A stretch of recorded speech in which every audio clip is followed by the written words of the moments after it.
Good morning, good afternoon, good evening, wherever you are. Charles here with another update. And I've been busy typing away here on the old typewriter, as I've mentioned in previous videos. Also been frantically writing cards sitting here at the Analogue table. Not much has changed on that.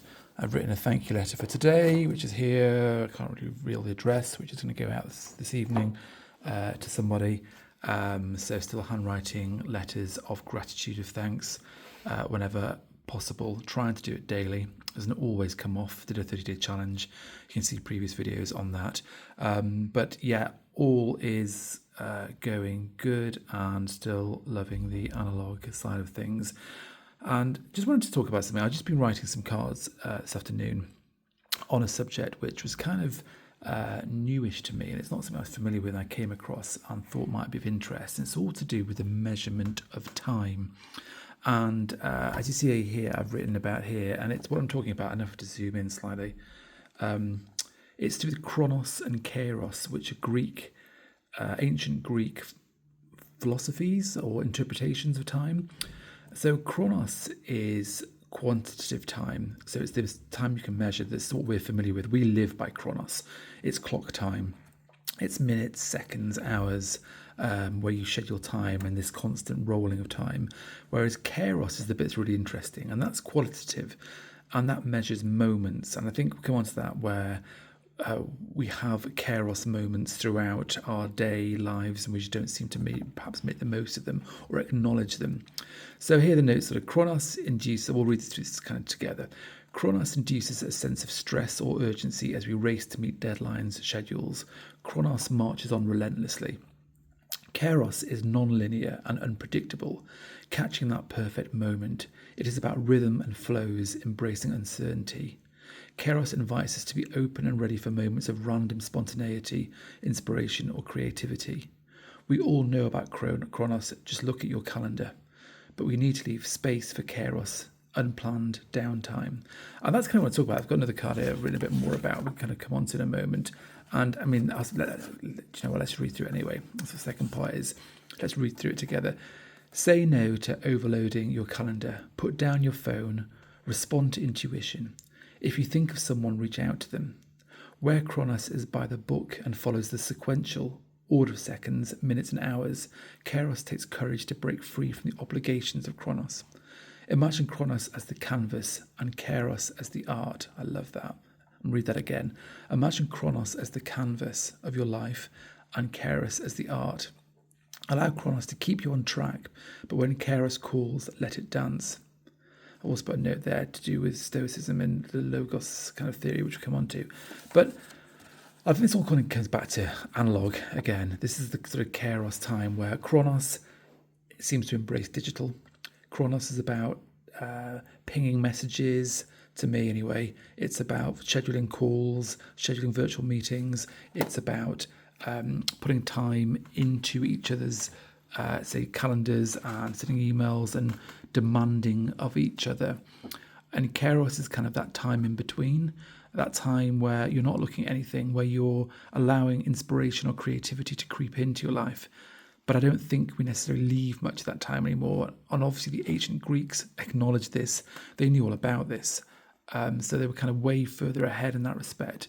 And I'm not sure that we really leave the time to leave the space for Kairos to come along and fill us with inspiration and creativity.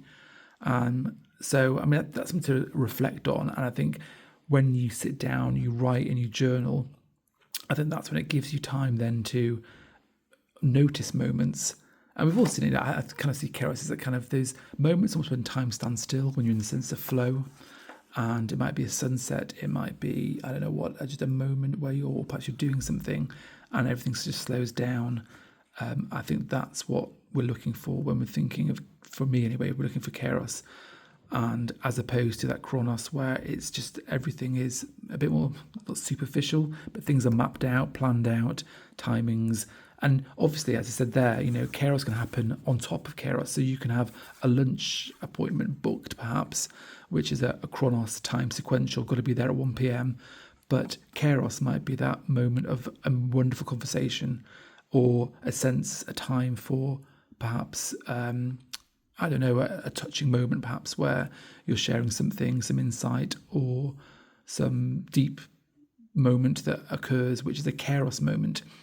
And I kind of put here Stoicism. They've got this concept of logos, which is kind of they recognize this sense of you're only in control of certain things, and the world, the cosmos, this kind of natural intelligence also comes into play, and there's certain things you can't control, and they are different things. Kairos and logos are different things, but I'm just kind of wondering here, kind of my sort of Zettelkasten system, whether there's kind of overlays there in terms of perhaps within the logos, there are times when, let's go with all three. Chronos, you could be in a situation where you're at a meeting or something, and there's something that's beyond your control, which is logos, where a situation arises, and then Kairos is perhaps the opportune moment where you step forward and put forward maybe some challenging view or a creative idea, or there's just something a bit a moment in time that happens. And these happen all the time. I think when I'm driving it is us trying to, and it's a note to myself as much as anything, leaving space for Kairos amongst the day, which I'm trying to do. And I think sitting at this desk is a big part of that, at my Analogue desk. And I say leave space, and then also recognizing it when it happens and allowing space and not rushing to the next thing. So you're in that moment of time where something magical is happening, or it doesn't have to be magical, it's just a moment, an opportune moment for something. And then perhaps, afterwards, picking up your journal, whatever you've got, and then, making notes on it afterwards, and just remembering it and recording it in time is probably key. So, what I'm going to do with this is I will put it into my system, and I haven't actually worked out where I'm going to put it now. I've got a little chunk of note cards. You probably see out camera here, but let me pull them out here, of some notes about sort of time and stuff. So I'll be kind of working out where to put these within this stack. But this kind of plays in quite nicely. I love this one. My only measure of success is how much time you have to kill. Nassim Taleb. Somewhere here, I think there's a card. I'm sure it's a William Warren Buffett quote where he says something like, I can sort of tell how successful you are by looking at your calendar or something like that. As in, if your calendar is rammed, Chronos, with a kind of day-to-day things, then you're probably not as successful as you think you are, because you're just running around like a headless chicken. Whereas the kind of people who seem to drive forward have plenty of spare time, and Kairos can kick in those moments of creativity. It's quite a good one there. So I've got all sorts of random cards on time. Ruthlessly eliminate the pursuit of hurry. Yeah, again, that crossover with Chronos. There you go. There's the Warren Buffett here. Sorry. The difference between successful people and very successful people is that very successful people say no to almost everything. And these are going to probably link in somewhere near this. So again, that's a very good one. There's just so much stuff in here.